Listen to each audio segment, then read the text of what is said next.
A big hello to you. It is so great to see you and I hope I find you well. I'm Jenny Kirk, welcoming you up here to Weir Yard, and in today's video, well, I'm going to tell you a little story about that time that I emptied the fiddle yard that sits underneath Weir Yard, and I'm sure you've all had a similar experience where you've either had stuff boxed up in storage for a long period of time, or maybe like me, you're one of those people who likes to keep the boxes, the original boxes that everything came in, but maybe don't keep the stock in it, so you store those boxes somewhere else, and when you're going through them for whatever reason, you find that actually not all of those boxes were empty. Well, for me, it was the fact that I've got this huge fiddle yard underneath here, and like a complete wally when I built it, I didn't give myself enough headroom between the underside of the layout and the fiddle yard itself. It was just more about, let's see how much we can cram in here, because it's just a space issue, I guess, more than anything else. And when it's full of stuff in particular, it's impossible to see what's in there. You can't even reach across over the top, even blind to feel what's behind. You just have to kind of take it on trust that it's all still there and on the track. And I guess it's quite easy for something to derail and completely leave the track to the point where it might actually be sat between the tracks and you just never know it's there. And I got to thinking about this when I was having a good look, and I couldn't find a couple of coaches that I wanted for a video that I'm planning on doing. And I thought, well, they've got to be in the fiddle yard somewhere. I haven't thrown them away, I haven't given them away, haven't sold them, so they've got to be here somewhere. And I had a day free, and one thing led to another. I just started pulling out huge rakes of coaches, and that's what's stored down in this fiddle yard underneath Weir Yard. And one by one, all of these coaches were coming out. And whilst I didn't actually find the items I was looking for at first, I did start to find a few things that really it's a case of, I forgot that was in there, or I forgot I had that. And it became something of a voyage of discovery. But well, what did I find? Come with me and we'll take a close look with the support of Trainomatic, makers of DCT decoders and accessories that are designed by enthusiasts for enthusiasts. Find the full range available to order now at tramfabrique.co.uk. Additional support comes from Rocar Prototype Models, where detail, accuracy and value for money go hand in hand. With their debut model of SafePack auto racks wowing model railroaders alike, now is your chance to order these in road names and configurations to accurately reproduce auto rack workings from 1974 to the present day on your model railroad. Order today from rocarmodels.com and see the full range for yourself. So come with me and let's go on a magical mystery tour of just what I found lurking away down in the fiddle yard.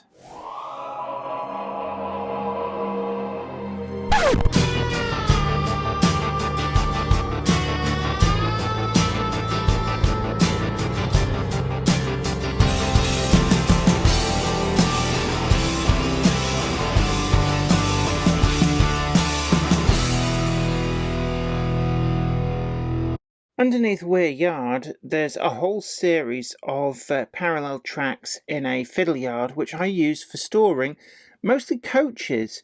And over the years, I've just forgotten what's down there. It's really difficult to see. I've got no record of what went in on what track. And today it just got into my head. I wanted a particular coach and I couldn't remember where it was. So I've started drawing them out.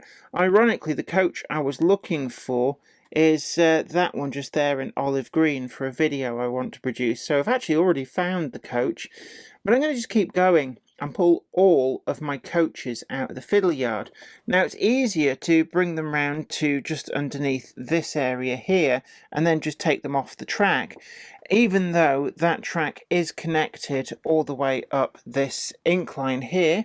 And I did draw out this first train of linear teak coaches, and you can see it already just blocks things off, and very quickly it would just fill the layout, so it's easier to do a sort on the floor down here. I'm going to have to just stack them up and stack them up. And then when they do go in, I want to keep rakes together rather than just having odd coaches here and there, which is what seems to have happened.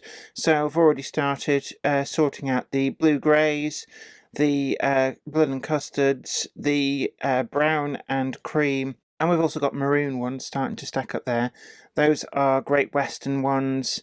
I've got a Royal Mail liveried one. Camping coach, all over blue. I think they'll probably go in a rake to themselves. The Rapido, dynamometer car. I could go on forever, but what I'm going to do now is just start pulling all of these out from the depths underneath Weir Yard. That's the main bulk of the Fiddle Yard emptied, and along with those Eleni antiques, this is everything that came out of it. It's not quite as many as I thought it was, actually. So easy to lose count. And it just goes to show that sometimes you massively overestimate what you've got. But certainly this now gives an opportunity to kind of get to grips with what I do have. And I'm going to be going and having a look through somewhere like the Hereford Models sale, because I now know which coaches I've already got and which ones I still need from their budget priced stuff.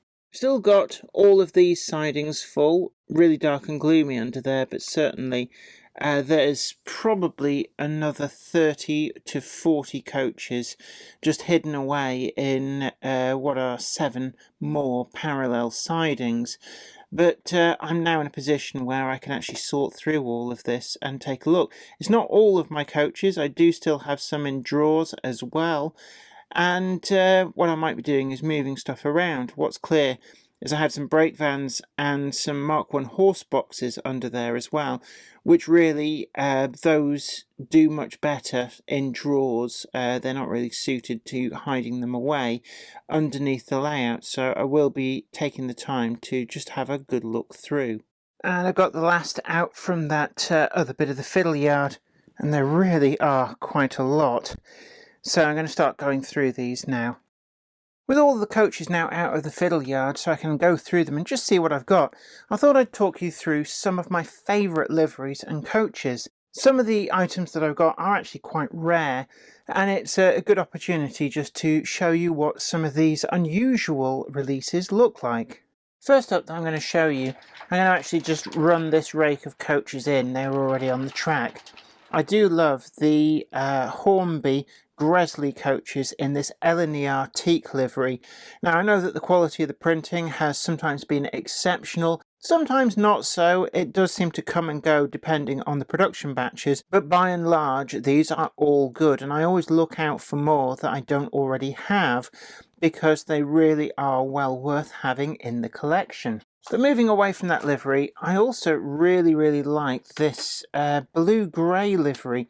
Hornby only ever did this once, and it didn't really sell very well. I seem to recall that this kind of just hung around on the shelves for a good long time, and it represents a few of these remained in traffic into the 1970s, and this was really just because of a shortage of catering vehicles, and it did enable some of these buffet cars to survive into preservation. And I really like the fact that Hornby did offer this in this livery. I think it's really eye-catching, blue-grey being one of my favourite liveries, and certainly it does actually quite suit the Gresley coaches. So I was actually really pleased to pick this up. I know it did hang around on the shelves, and I think Hornby were on record as saying it was probably, with hindsight, not a good livery to produce commercially, but certainly I'm glad that they did. Next up, we're going to Bachmann, and I've picked out one of my porthole stock. These are the ex-LMS coaches that Bachmann produced comparatively recently. We got pickups for lighting on the wheels, and I really do like these. Now, they also produced these in blue-grey. Some of the final survivors did actually run in blue-grey. But they were a little bit on the pricey side, unfortunately, but I was able to get this and another coach for a really good price second hand, so I was able to enjoy the porthole stock, and I do keep looking out for those blue-grey versions. The first of the more unusual coaches that I've got here to show you is the National Railway Museum support coach. A little bit dusty. All these coaches do need a clean from being buried away in the Fiddle yard. But this was actually a very early acquisition for me. I went to visit the NRM in York back in, I think it was about 2006. And in the shop there, they were selling these, and it was the first special commission that I'd ever actually bought, and it just really took my fancy. And it does mean that on a more modern image layout, you can run a random steam locomotive pulling this, just like in the prototype when they go to and from preserved lines or rail tours. They usually have this support coach in tour. I've never seen it reissued since, and certainly it is a slightly more unusual item to have in my collection. Staying with Bachmann, we've got the chocolate and cream Western region coaches. I've always liked this livery. After the kind of imposition of the more corporate livery, British Rail did relent and allow some of the regions to kind of personalised, and the Western region went back to the GWR colours. Southern region as well got their green, malachite type green back as well. But I really do like this livery, and the Mark 1s from Bachmann are superb coaches. I remember when these were first released, I think the RRP was about £16.50. How times have changed. And I remember as well being able to pick them up brand new in sales for under £10, which is probably one of the reasons why I've got so many of these coaches. We're sticking with Bachmann, and we've got some Model Zone special commissions here. Towards the end of the Model Zone era, they commissioned a number of these Mark 1s in the breakdown train liveries with this very, very striking yellow with the black chevron stripes, and these really did stand out. I quite liked them. I picked up a number. Certainly subsequently some of these have been released in the main range, but this is one of the Model Zone special commissions. And actually, staying on that subject, we've also got another one of the Model Zone special commissions here as well. This is the Full Break. Now, Model Zone were actually really prolific commissioners of items back in the day, and it was a great source of stuff, it has to be said. And one of the other main areas that they covered was the RTC livery, always sold incredibly well, really difficult to get hold of, but I managed to get this Laboratory 14 Wren back in the day from the, as was Model Zone in the Metro Centre in Gateshead. And it was interesting actually that I'd just seen these on eBay. I was marvelling about just how much these were going for.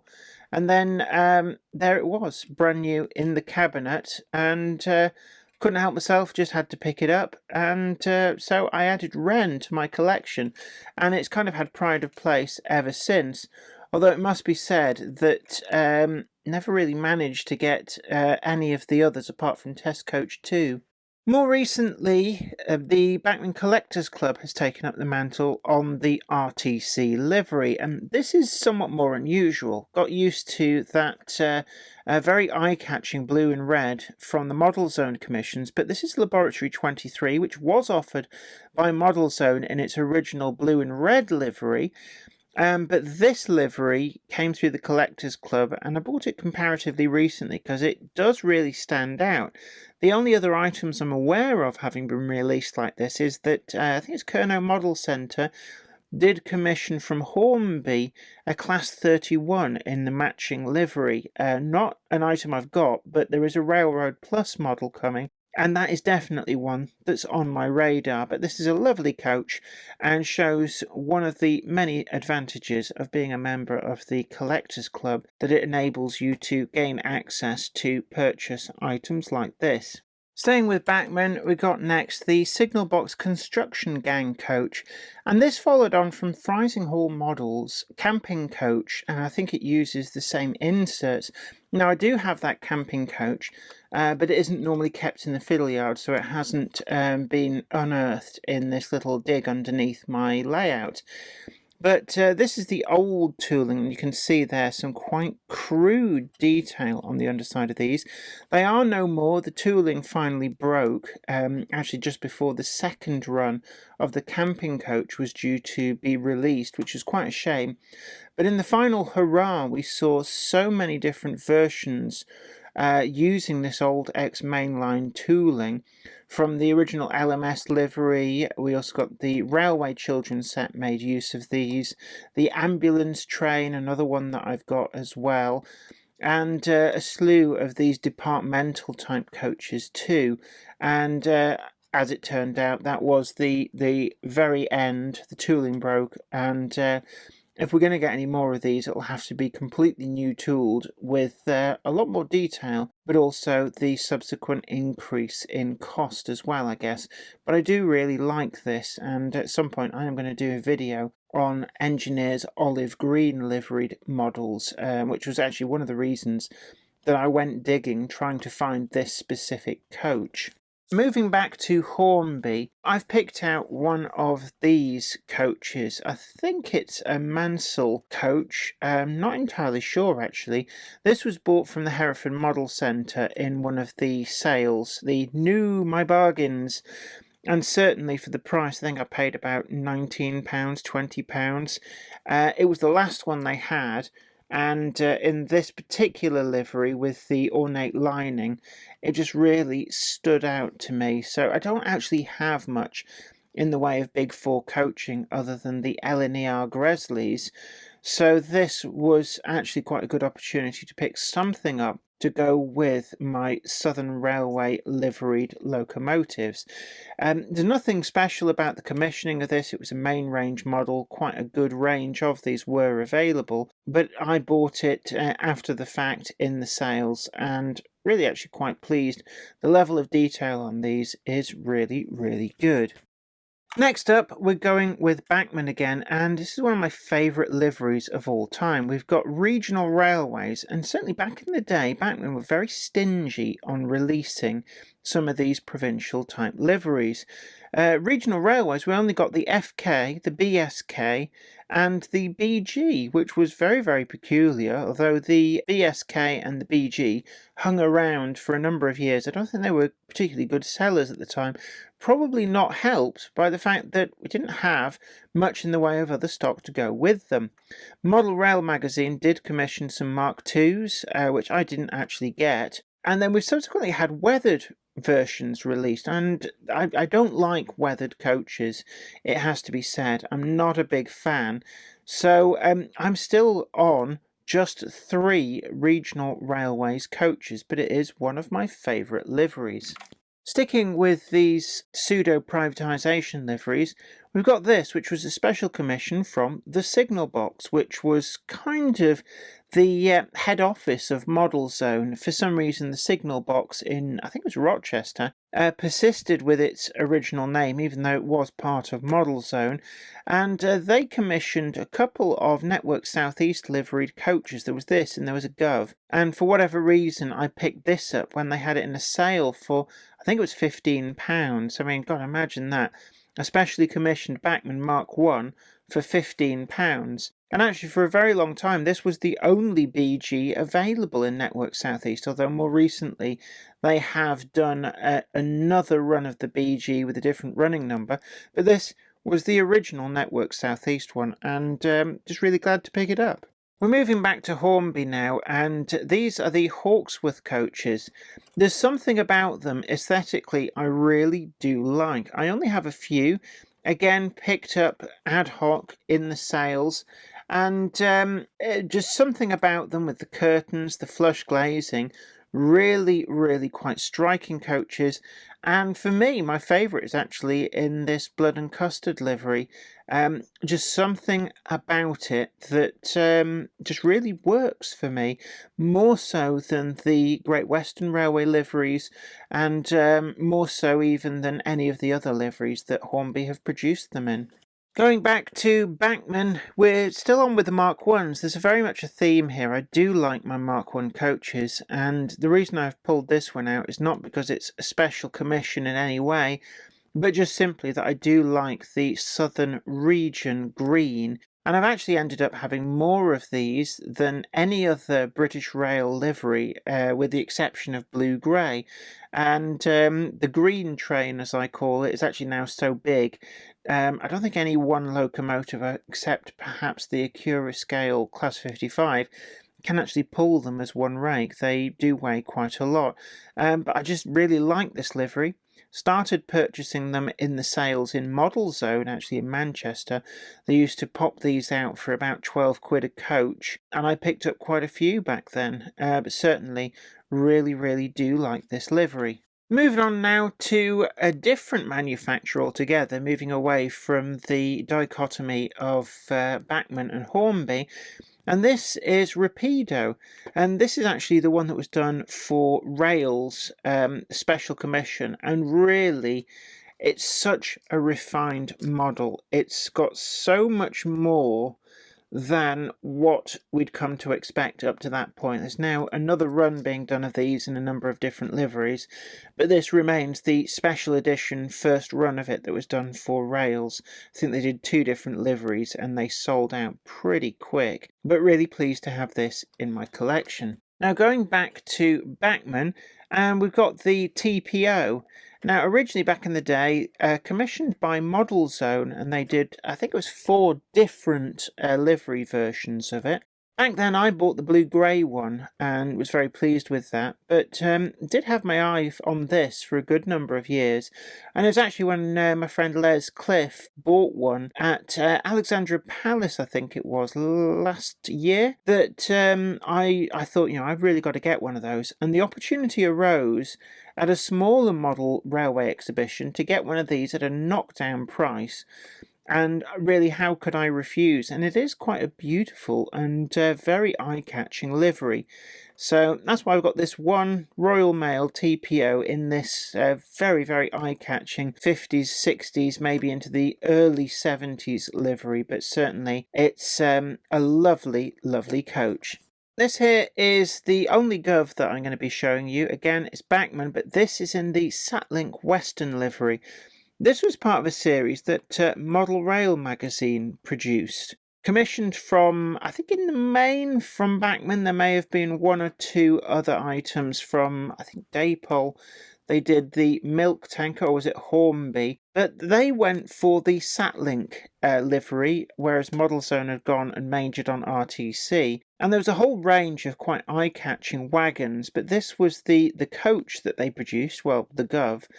And very lucky to have spoken to Chris Lee, and I don't know what it was. He just kind of mentioned, oh, we've still got a couple of those Satlink Western Govs if you want to ring up, and they'll sell you one. So I rang up, and lo and behold, they'd found, I think, a box of 6 of these hiding in a cupboard, and I managed to get myself one, and I really do like it. It's quite an eye-catching livery. It doesn't run much, but when it does, it certainly does draw comment, and there's a lot going on with the decoration on this coach, so really pleased to have this in my collection. This one I've picked out, we've gone to Intercity, probably, along with Regional Railways, my absolute favourite livery, this Intercity Executive livery.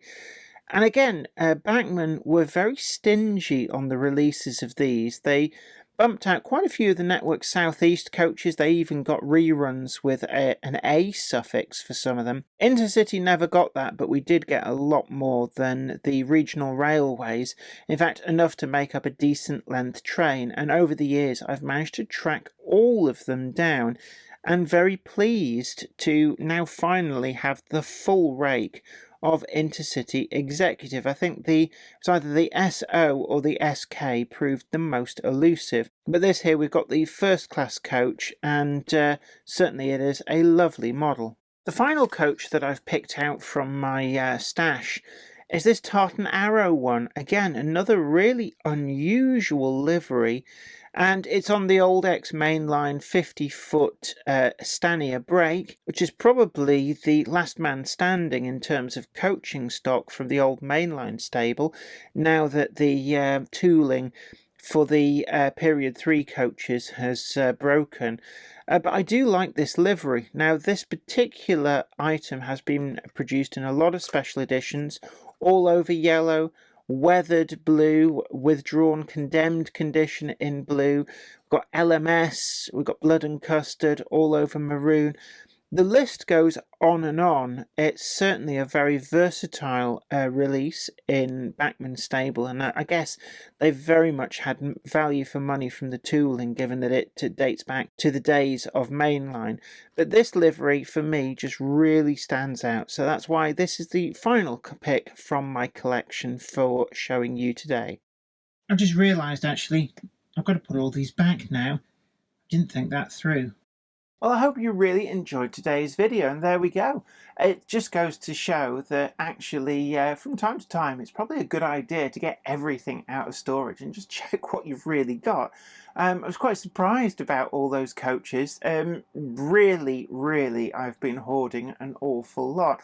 And of course, did eventually find those coaches that I was looking for. But there's an awful lot there besides, and I'd love to hear from you in the comments section down below.